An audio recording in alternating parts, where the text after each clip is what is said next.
Segunda-feira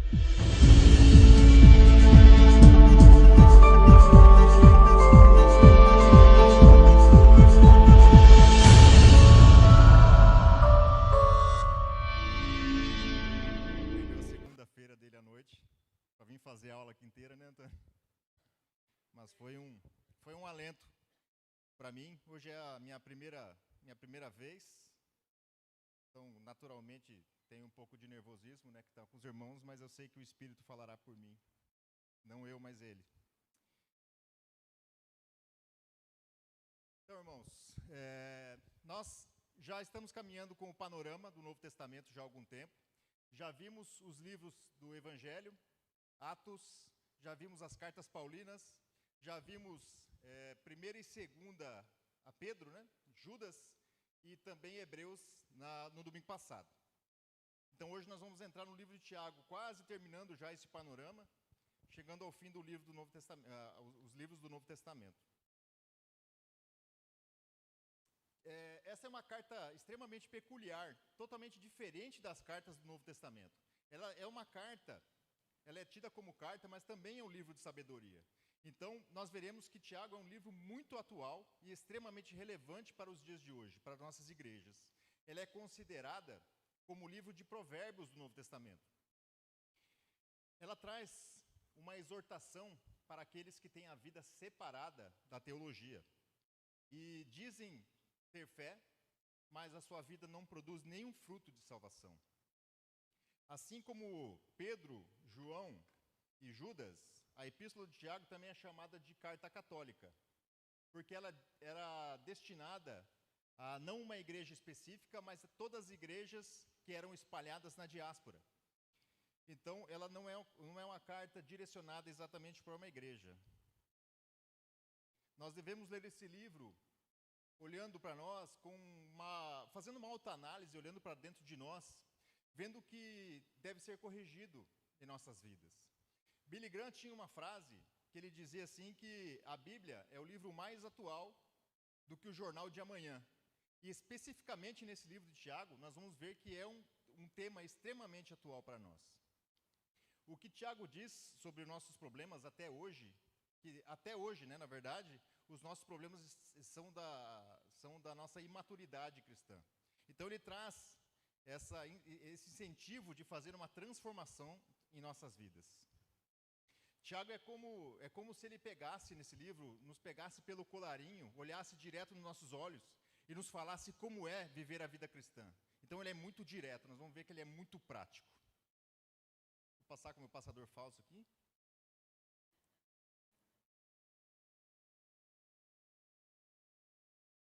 Aqui temos algumas informações básicas da carta, tá? O autor, ela é escrita por Tiago, irmão de Jesus, meio-irmão de Jesus, filho de Maria e de José. A data é provável de 42 a 62 depois de Cristo. E essa data coloca essa carta como a primeira a ser escrita no Novo Testamento. Ela tinha como destinatários os judeus convertidos espalhados na diáspora, e ela foi, a provável escrita dela era em Jerusalém. Depois a gente vai ver por que é essa probabilidade. Pode passar? Mas quem foi Tiago? Antes, Tiago, o incrédulo, e nós vamos ver no livro de João, no capítulo 7, versículo 5, que nem mesmo os irmãos de Jesus queriam nele. E esse homem acabou sendo o proeminente líder da igreja de Jerusalém.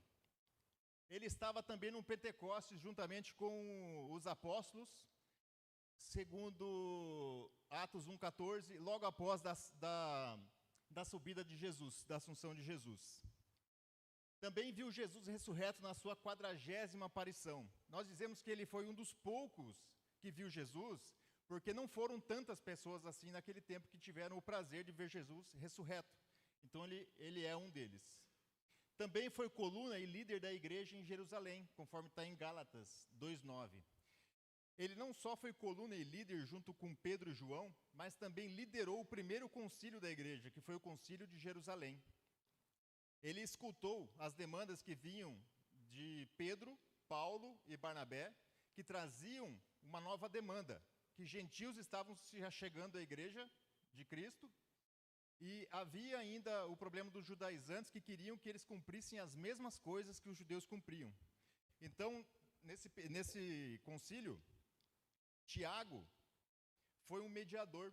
Ele ouviu essas demandas, teve uma decisão equilibrada e trouxe uma proposta conciliadora que ela vale até hoje, que foi aceita por todos. Eu vou ler aqui, está em Atos 15, 19 e 20. Por isso, julgo que não devemos perturbar aqueles que entre os gentios se convertem a Deus, mas escrever-lhes que se abstenham das contaminações dos ídolos, bem como da imoralidade sexual, da carne e de animais e do sangue, animais sufocados e do sangue. Propósito da carta. Tá legal, né? Alguns crentes estavam passando por diversas provações, estavam sendo tentados a pecar. Eles eram humilhados, roubados pelos ricos, alguns buscavam provações e posições de liderança, falhavam em viver uma vida cristã. Estavam vivendo de forma mundana e pecando. Não tinham domínio sobre o seu corpo, sobre a sua língua. Eles não eram humildes. Se afastavam do Senhor e estavam em guerra entre eles mesmos. Então Tiago vem para encorajar os crentes a viver uma fé cristã prática e coerente com o Evangelho. Também de combater o formalismo religioso e a hipocrisia. E instruir sobre como suportar as provações e viver com sabedoria. Exortar quanto à separação da vida e da teologia. Então Tiago, na verdade, é um manual prático da vida cristã, desafiando os leitores a viverem uma fé autêntica, demonstrada por ações e amor ao próximo. Estilo literário.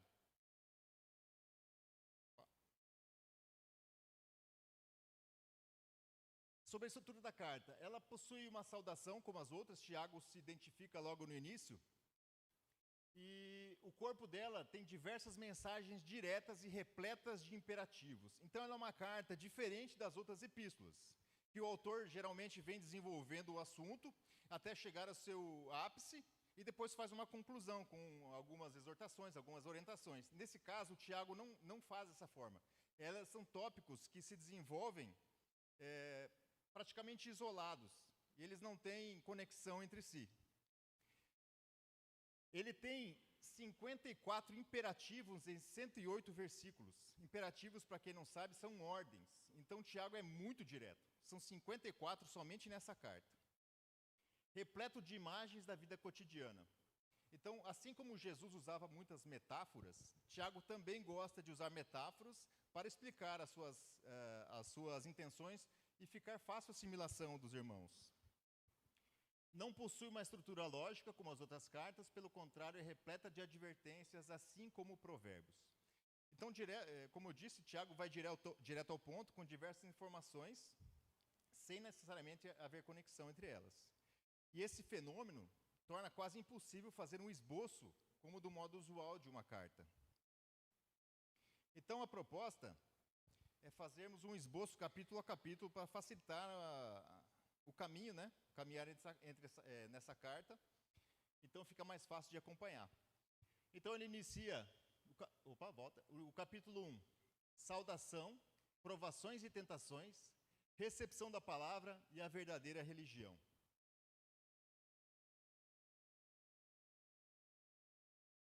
Pode passar.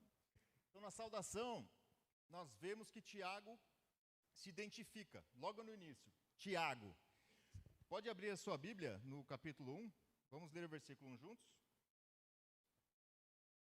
Pode deixar a sua Bíblia aberta, que a gente vai percorrer todos os capítulos.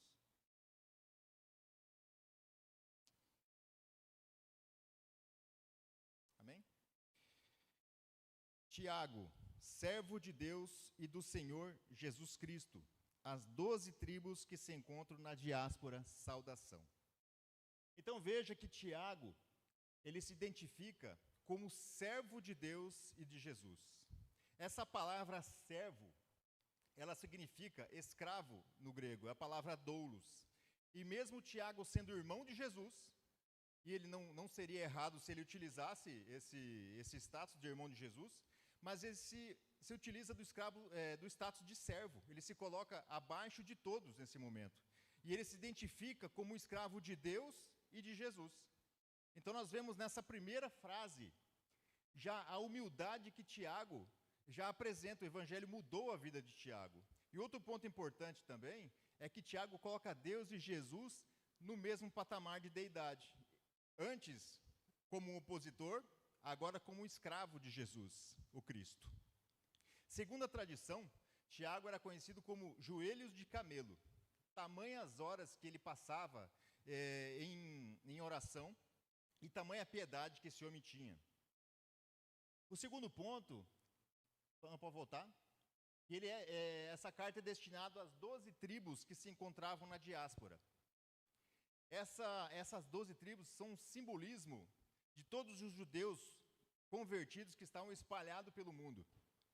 Em 772, na primeira invasão assíria, muitos judeus foram levados para o cativeiro. E depois, logo mais, o exército babilônico também levou muitos judeus ao exílio. E por vários motivos, esses judeus não retornaram. Então, haviam judeus espalhados por todo o mundo. E essa característica do espalhamento dos judeus fez com que houvessem sinagogas espalhadas por todo o mundo também. Então Deus usou o que para os judeus foi um sacrifício para espalhar o evangelho também. Então Deus usa até as coisas que nos parecem ruins para fazer o que ele quer fazer, que é espalhar o evangelho. Pode passar? Vamos ver o versículo 2.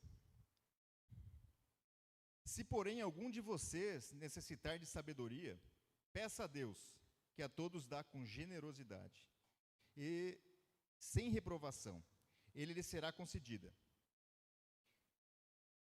Deixa eu olhar aqui que está mais fácil. Sabendo que a aprovação da fé de vocês que vocês têm produz perseverança. Ora, a perseverança deve ter ação completa para que vocês sejam perfeitos e íntegros, sem que lhe falte nada. Passar? 2. Pode passar mais um, por favor?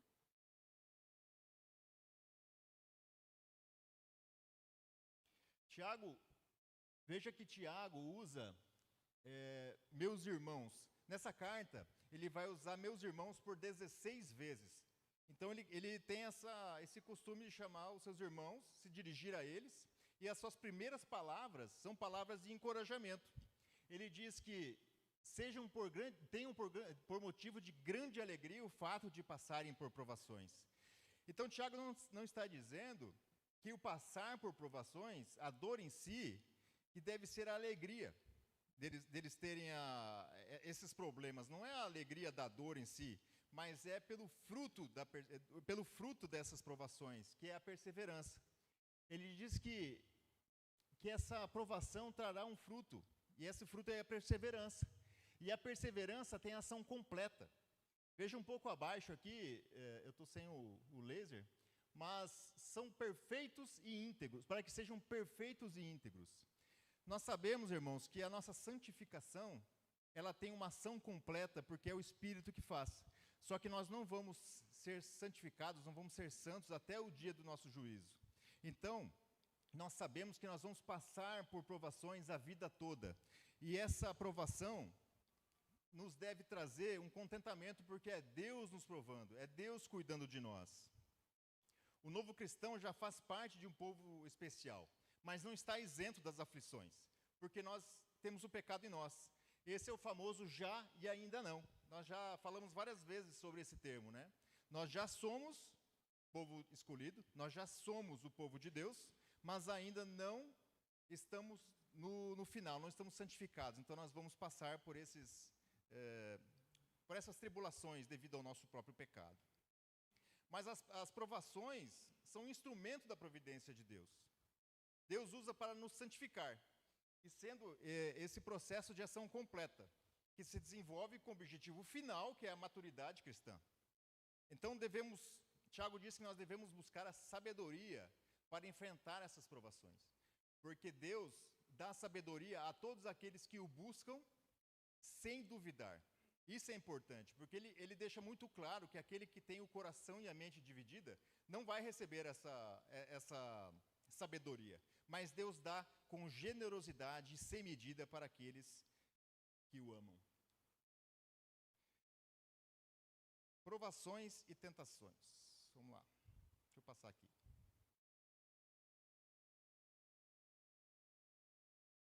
Vejamos o versículo 13, desculpa. Ninguém ao ser tentado diga, sou tentado por Deus, porque Deus não pode ser tentado pelo mal e Ele mesmo não tenta ninguém. Ao contrário, cada um é tentado pela sua própria cobiça, e quando esta o atrai e seduz, então a cobiça, depois de haver concebido, dá à luz o pecado, e o pecado, uma vez consumado, gera a morte. Então Tiago diz que Deus não tenta ninguém, e Ele também não pode ser tentado. As tentações, elas vêm do nosso interior, da concupiscência da nossa carne, do nosso pecado interno. E quando essa tentação consumada, ela gera a morte. Gera o pecado que gera a morte. Aqui nós vemos claramente a doutrina do pecado original. Que o problema, a raiz dos nossos problemas está em nosso coração. Os puritanos ensinavam que deveríamos ter vigilância constante contra a nossa carne, contra o mundo e contra o diabo.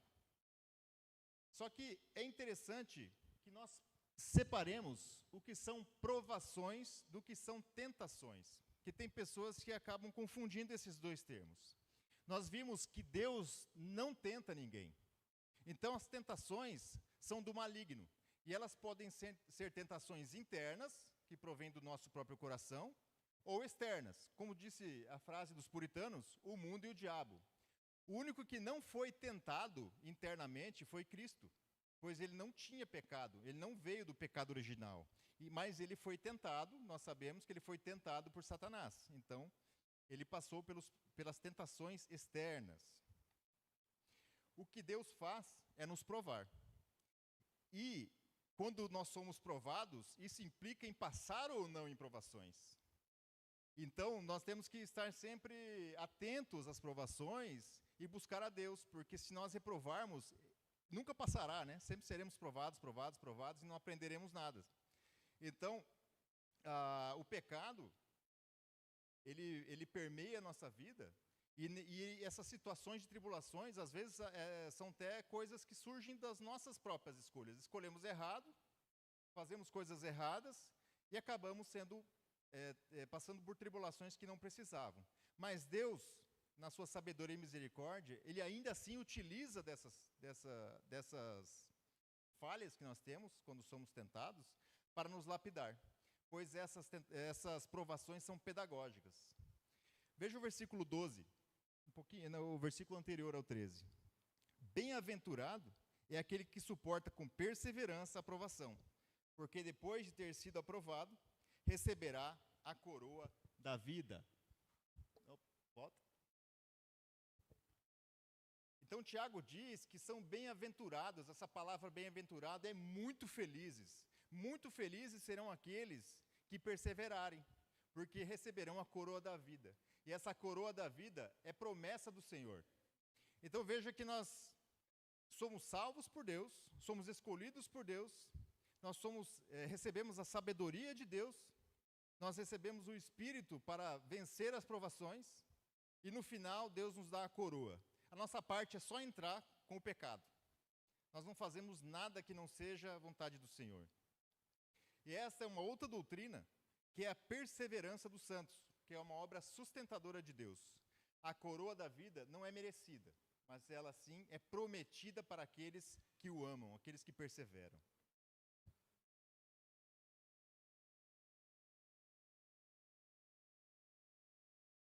Tiago encerra esse capítulo, pode passar? Tiago encerra esse capítulo exortando aos irmãos a ouvirem a palavra. Reter a palavra em seu coração, mas não com o sentido de reter e não passar para ninguém. Reter em seu coração, em receber essa palavra e aplicá-la. E refrear a sua ira e a sua língua e praticar a palavra. Veja o versículo 22 e 25. Sejam praticantes da palavra e não somente ouvintes, enganando vocês mesmos. Mas aquele que atenta bem para a lei perfeita, lei da liberdade, e nela persevera, não sendo ouvinte que logo se esquece, mas operoso praticante, esse será bem-aventurado no que realizar. De novo a palavra bem-aventurado, né? Então a religião verdadeira se manifesta pelo domínio próprio, pelo controle da língua, pelo controle das nossas ações, o cuidado com os necessitados e a santidade diante do mundo. A religião verdadeira, a fé verdadeira se manifesta por obediência prática. Por isso que Tiago é um livro muito prático atual, porque ele está sempre nos exortando a praticar a palavra, a reter a palavra e a praticar. A piedade verdadeira é ativa, compassiva e separada do mundo, marcada por temor a Deus e o amor ao próximo. E assim nós finalizamos esse capítulo, vamos para o capítulo 2, pode passar. Esse capítulo 2 é o capítulo mais difícil e polêmico da carta de Tiago. Talvez um dos capítulos mais difíceis da Bíblia. Pode passar. Mas veremos esse início antes, no versículo 8 do capítulo 2. Vamos ler juntos? Se vocês de fato observam a lei do reino, conforme está escrito na Escritura, ame o seu próximo como a si mesmo. Assim fazem bem. Se, no entanto, vocês tratam as pessoas com parcialidade, cometem pecado, sendo condenados pela lei, como transgressores. Pois quem guarda toda a lei, mas tropeça em um só ponto, se torna culpado de todos. Aqui parece que Tiago está falando da lei como cumprimento, como obrigação do cumprimento, mas não é isso que ele está falando. Ele está falando que as pessoas que se orientam somente pela lei, o que era o que os judaizantes faziam, dizer que todos deveriam cumprir toda a lei para ser salvo, ele fala assim, se você acha isso, se você faz acepção de pessoas, você está fazendo um pecado e descumprindo toda a lei, então você não está salvo também. Então isso é um contraponto que Tiago coloca. Tiago condena especificamente aqui o tratamento diferenciado entre ricos e pobres, o que estava acontecendo lá. Ele fala que nas sinagogas, se chegasse um rico e ele fosse tratado diferente de um pobre, isso era pecado. Essa era uma coisa totalmente incoerente com a fé de Cristo, pois todos nós somos igualmente depravados. Todos nós mereceríamos a ira de Deus, mas pela misericórdia de Deus nós somos salvos. Então nós somos agora sobre outra lei, sobre a lei da liberdade, a lei da graça. Então Deus escolhe aqueles que são pobres e desprezados para serem ricos na fé e herdeiros do reino, conforme o versículo 5 do capítulo 2. Deixa eu ler aqui, não precisa. Escutem, meus amados irmãos, por acaso Deus não escolheu o que para o mundo são pobres, para serem ricos em fé e herdeiros do reino, para que ele prometeu aos que amam? Então veja que ele escolhe as pessoas mais humildes para serem herdeiros da fé.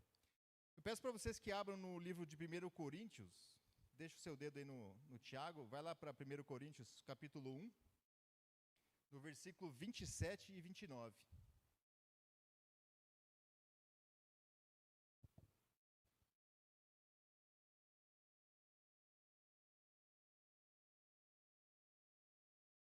Que Paulo diz nessa parte, 27 a 29. Deus escolheu as coisas loucas do mundo para envergonhar as sábias, e escolheu as coisas fracas do mundo para envergonhar as fortes. Deus escolheu as coisas humildes do mundo e as desprezadas, e aquelas que não são, para reduzir a nada as que são, a fim de que ninguém se glorie na presença de Deus. Veja que palavras bonitas que Paulo traz, que corroboram com a ideia de Tiago. Então, Tiago está comparando a lei da graça com a lei de Moisés e dizendo que, pode passar, que a acepção de pessoas, sim, é pecado, que nós não devemos tratar um irmão diferente do outro só por causa das suas posses. Isso é totalmente errado. E agora nós vamos para a segunda parte do capítulo 2. Opa, peraí. Onde vem a maior polêmica da Bíblia. Fé sem obras é morta. Vejamos o versículo 17. Assim também a fé, se não tiver obras por si só, está morta. Mas alguém dirá, você tem fé e eu tenho obras. Mostre-me essa sua fé sem obras, e eu, com as obras, lhe mostrarei a minha fé. Então esse é um dos pontos mais mais debatidos no início dos pais apostólicos sobre essa carta. Por exemplo, Martinho Lutero dizia que essa carta não tinha peso de evangelho, que ele chamava de evangelho de palha, que ela não tinha nenhuma, não deveria ter não deveria ter importância, né, para a Bíblia. Mas logo no final da sua vida, Martinho Lutero acabou se arrependendo, e então ele passou a ver o livro como um livro inspirado e não contraditório. A carta enfatiza que a fé verdadeira se manifesta pelos frutos da nossa fé. E os frutos da nossa fé são as obras praticadas quando nós temos fé. Então não há nenhuma divergência com o que Paulo fala. Paulo está falando que a salvação sim é pela fé, e isso nós sabemos.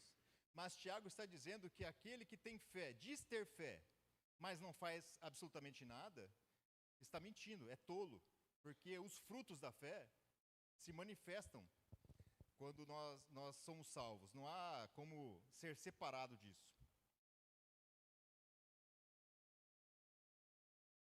Uma fé morta não produz nada, ela é inerte, ela é inútil. Calvino dizia que a salvação é só pela fé, mas a fé não vem só, ela se evidencia pelas obras. No versículo 20, Tiago chama de tolo aquele que acredita que tem fé e não faz nada.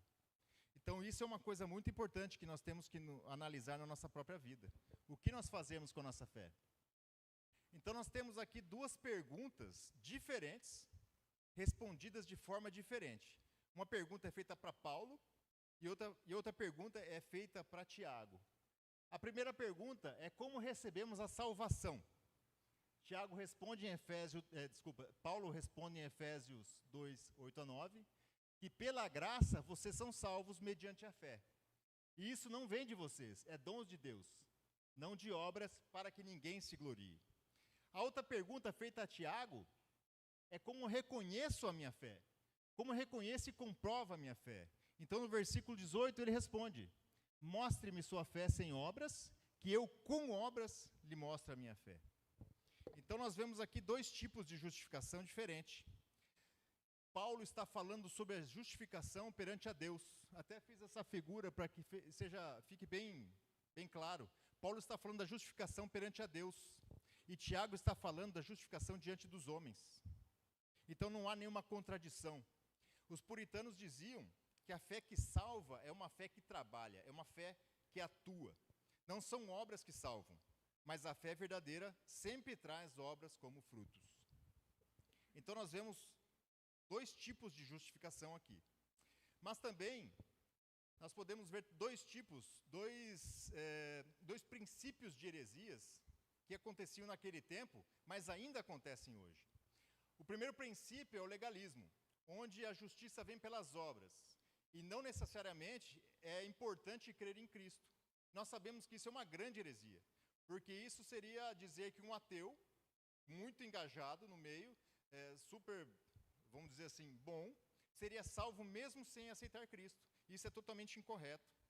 E o segundo extremo seria o antinomianismo, que é ter Jesus como Salvador, mas não ter Jesus como Senhor, não seguir a Ele, não espelhar o que Jesus falava. Então, isso também é totalmente errado. E o antinomianismo também via a obediência da lei de Deus como também legalismo e desnecessária. Então nós vemos aqui dois extremos. Um que acredita que fazer era suficiente e o outro que acreditava que somente crer era suficiente. E esse é o maior combate de Tiago. Vejamos o versículo 19 aqui do capítulo 2.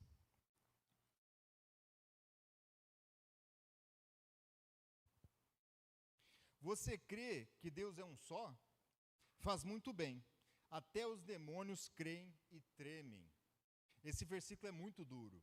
Que ele está dizendo para aqueles que dizem que têm fé e não têm frutos, que esse tipo de crença até os demônios têm também. E talvez os demônios tenham muito mais fé em Cristo do que alguns que se dizem crentes. Porque os demônios sabem que um dia chegará. E às vezes nós deixamos isso de lado. Vamos para o capítulo 3. O poder da língua e as duas sabedorias. Nós sabemos, irmãos, o poder da língua. nós sabemos exatamente o que a língua faz em nosso meio. Nossa língua, que é um órgão tão pequeno, mas pode ser usado tanto para abençoar, como também para amaldiçoar.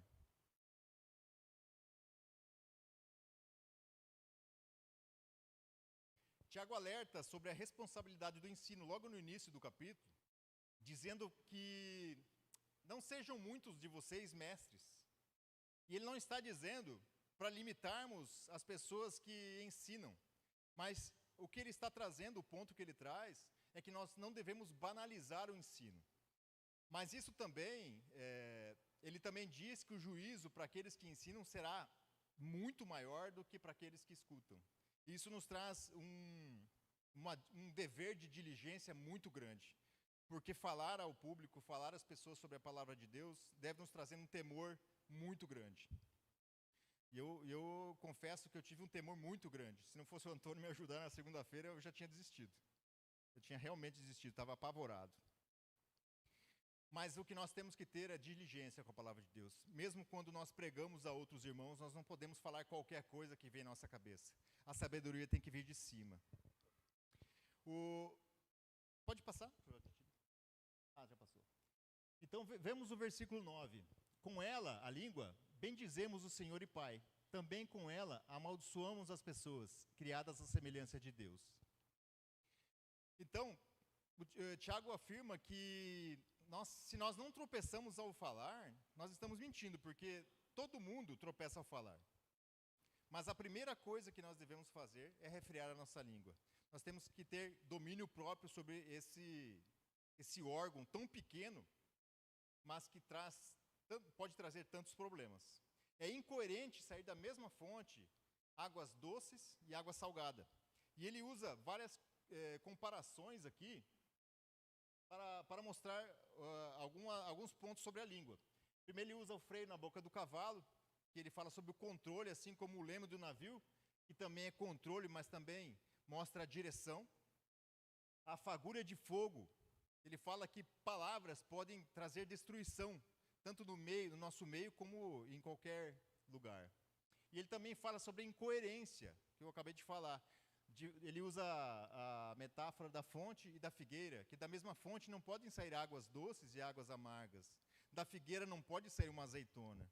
Então, não há como nossa palavra ser descolada da teologia. Nós somos alertados dos perigos que as nossas palavras podem causar. Ela pode destruir uma congregação inteira. As palavras malditas podem trazer ódio entre os irmãos, causar confusão e guerra. Se nós fomos feitos à imagem de Deus, nós devemos refletir o que Deus diz, o que Cristo diz. A palavra, então, pode edificar, como também pode destruir. Então, vamos para as duas sabedorias. Como eu disse, né, são temas que começam e já terminam rapidamente. Podemos ser extremamente cultos, mas ainda assim sermos tolos. Tiago diz no versículo 17 que a sabedoria lá do alto é primeiramente pura, depois pacífica, gentil, amigável, cheia de misericórdia e de bons frutos, imparcial e sem fingimento.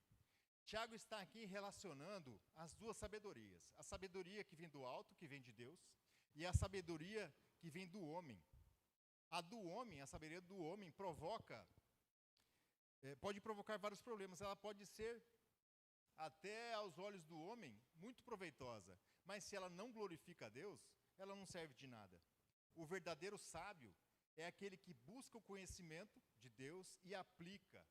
Então nós podemos responder a seguinte pergunta: o que é sabedoria? Sabedoria é o uso correto do conhecimento. Mas qual é esse conhecimento? O conhecimento está aqui na palavra de Deus. Todo aquele que tem a palavra de Deus e aplica, pode-se dizer sábio. Então, é aquele que conhece e aplica. Assim, Tiago exorta o crente a mostrar a sua fé pelas obras, mas também mostrar a sua sabedoria pelas obras. Porque a sabedoria que vem do alto, ela é pura, pacífica, misericordiosa e também promove a paz. Então, a origem da sabedoria é que vai nos conduzir pelo caminho correto e vai nos trazer os resultados que esperamos, que agradem a Deus, que glorifiquem a Deus. Como eu disse, a sabedoria do homem pode até ser boa aos olhos do homem, mas se não glorifica a Deus, não adianta de nada. Os reformadores viam a verdadeira sabedoria como um dom de Deus, que começa com o temor. Então vemos no livro de Provérbios, no capítulo 1, versículo 7, que o temor do Senhor é o princípio do saber, mas os insensatos desprezam a sabedoria e o ensino. E assim finalizamos o capítulo 3. Então aqui o esboço do capítulo 4, onde temos o mundo e Deus, julgando os outros e a autoconfiança proveniente do pecado. O mundo e Deus.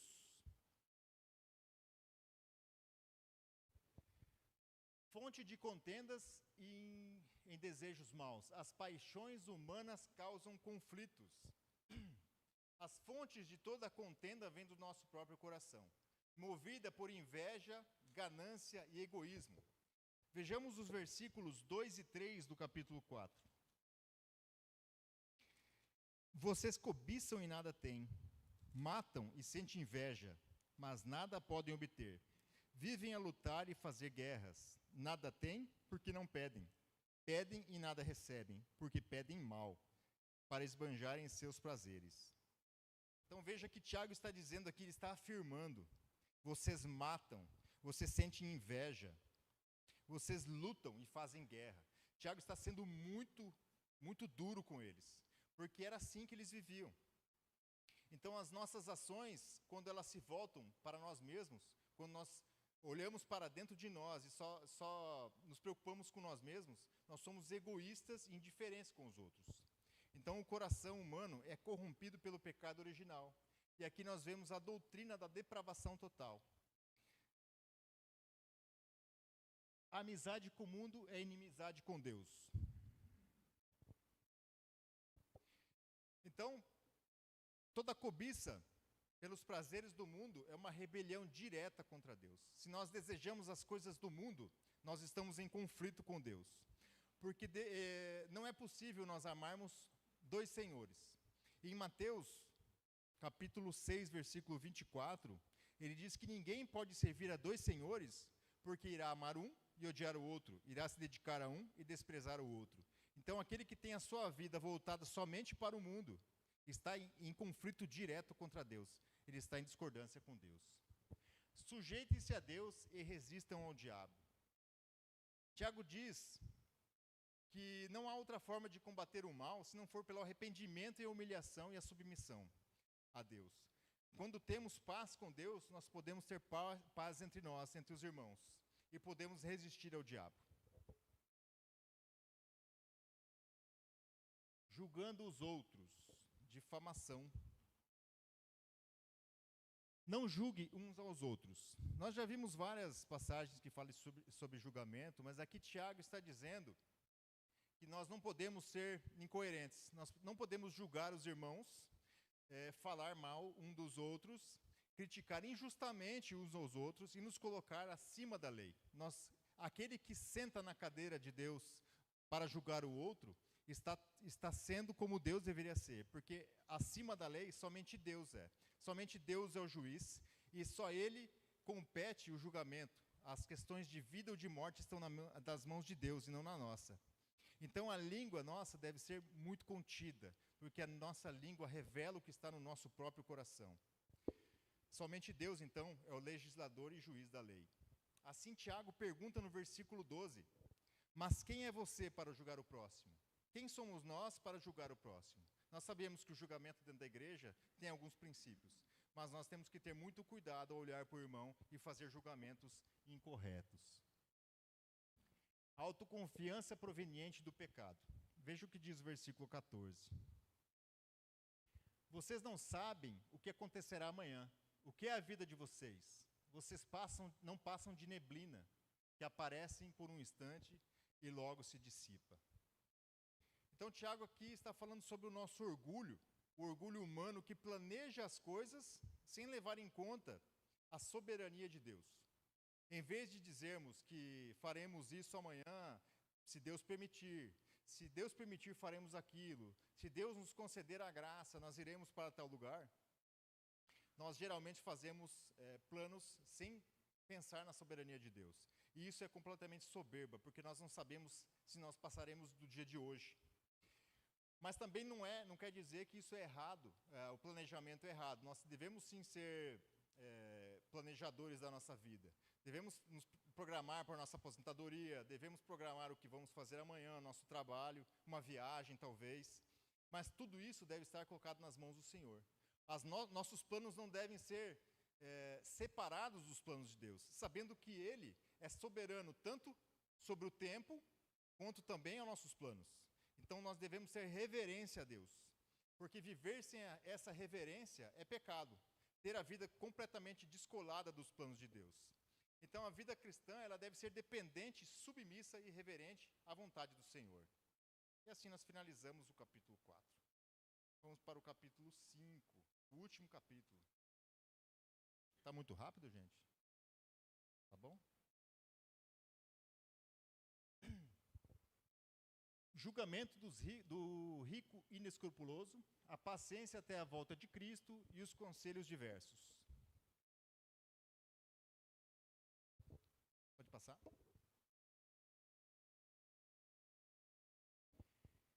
Olha no versículo 1 do capítulo 5. Escutem agora, ricos, chorem e lamentem por causa das desgraças que virão sobre vocês. Tiago diz que a súplica do injusto chegou aos ouvidos de Deus. E as riquezas acumuladas injustamente testemunhará contra os ricos que viveram de forma luxuosa às custas do trabalhador. Então havia naquele tempo uma pressão muito forte sobre os cristãos. Então, Tiago está aqui dizendo que o juízo final chegará em breve. E aqueles que estão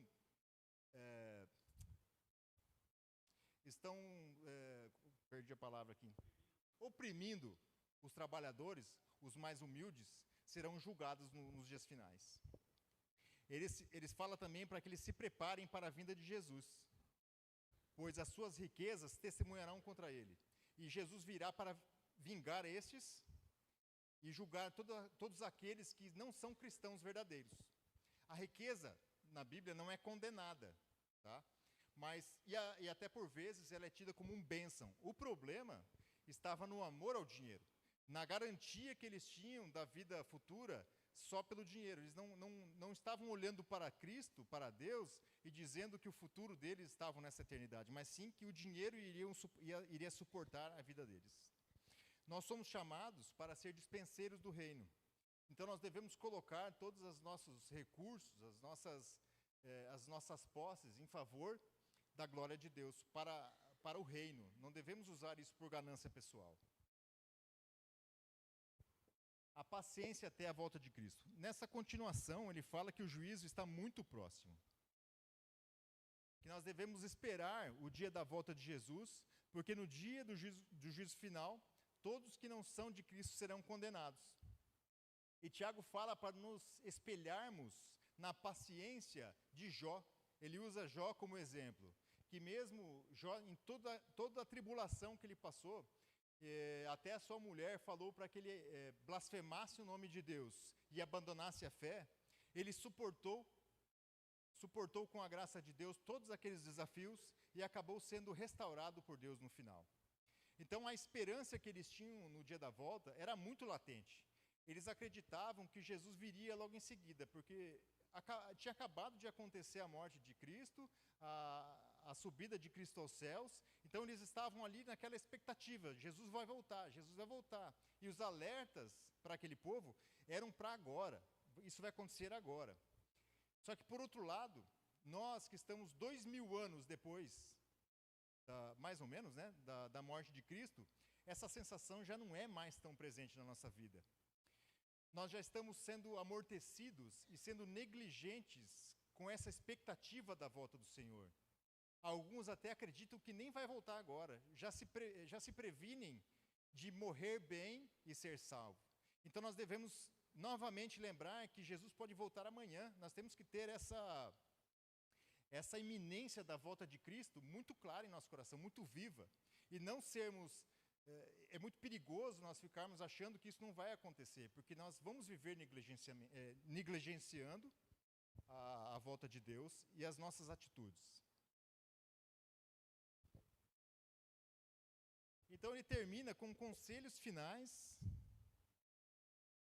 conselhos diversos e encerramento. O que difere muito a epístola de Tiago é a forma de terminar a carta.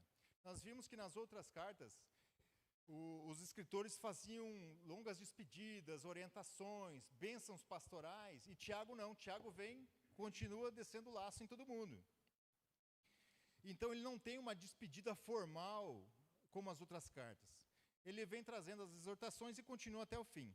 E Tiago apresenta uma conclusão de recomendações e exortações aos destinatários, enfatizando a importância das obras da fé e viver de acordo com Cristo. Pode passar? Então ele vem com três conselhos finais: juramentos, orações e reabilitando o irmão e o pecador. Ele fala que o nosso sim deve ser sim e o não deve ser não. Tudo que foge disso é pecado. Nós temos que ter simplicidade ao falar. Nossa palavra deve ser sustentada pelo nosso caráter. Então, se a sua palavra é fiel, você não precisa de juramentos. E você não deve fazer juramentos por coisas que não estão ao seu controle. Jurar pelas coisas do céu e coisas da terra. Isso não está no seu controle. Isso é pecado. Tiago incentiva também a oração, em todas as circunstâncias. Tiago diz que devemos orar nos momentos de alegria. Devemos orar nos momentos de tristeza.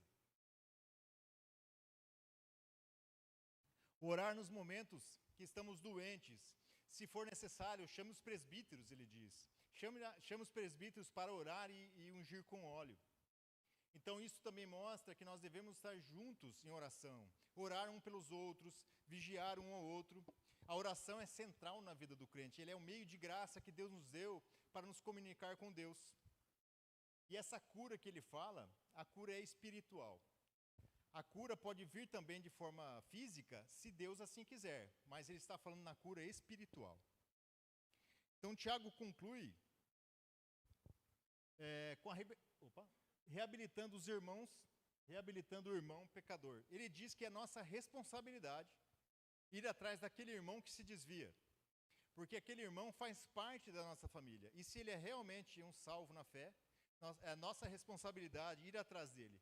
E aquele irmão que volta é coberto, seus pecados são cobertos pela graça de Jesus, pela sua salvação. Então nós devemos ter uma comunidade de correção fraterna, que nós mesmos estamos nos cuidando e nos vigiando, buscando a restauração de todos.